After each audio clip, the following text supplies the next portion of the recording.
نئی کرکٹ ٹیمیں آتے ہی خریداروں کا رش لگ گیا۔ آج ہم آپ کو لے کر چلیں گے پاکستان سپر لیگ کے اس تاریخی لمحے کے سفر پر جب لیگ نے اپنی تعداد 6 ٹیموں سے بڑھا کر 8 کر دی۔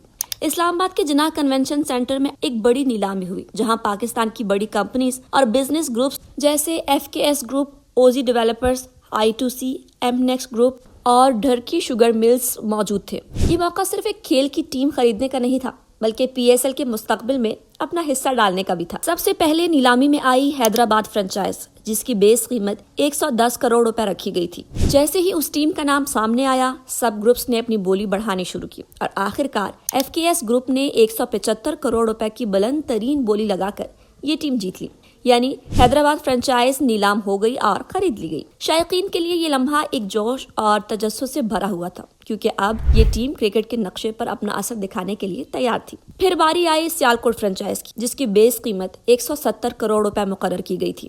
اس میں سب سے سخت مقابلہ OZ ڈیولپرز اور I2C کے درمیان تھا۔ آخرکار OZ ڈیولپرز نے 185 کروڑ روپے کی ریکارڈ بولی لگا کر یہ ٹیم جیت لی، یعنی سیالکوٹ فرنچائز بھی نیلام ہو گئی اور فوراً خرید لی گئی۔ اس ریکارڈ بولی کے ساتھ یہ PSL کی تاریخ میں سب سے مہنگی نئی ٹیم بن گئی۔ اس طرح دونوں نئی ٹیموں کی فروخت سے لیگ کو تقریباً 360 کروڑ روپے کا فائدہ ہوا، جس نے نہ صرف PSL کے تجارتی معیار کو بلند کیا بلکہ پاکستان میں کرکٹ کے مستقبل کی مضبوط بنیاد بھی رکھی۔ اب PSL سیزن 11 میں کراچی کنگز، لاہور قلندرز، اسلام آباد یونائیٹڈ، پشاور زلمی، کوئٹہ گلیڈیٹرز، ملتان سلطانز کے ساتھ نئی حیدرآباد اور سیالکوٹ فرنچائز بھی میدان میں ہوں گی۔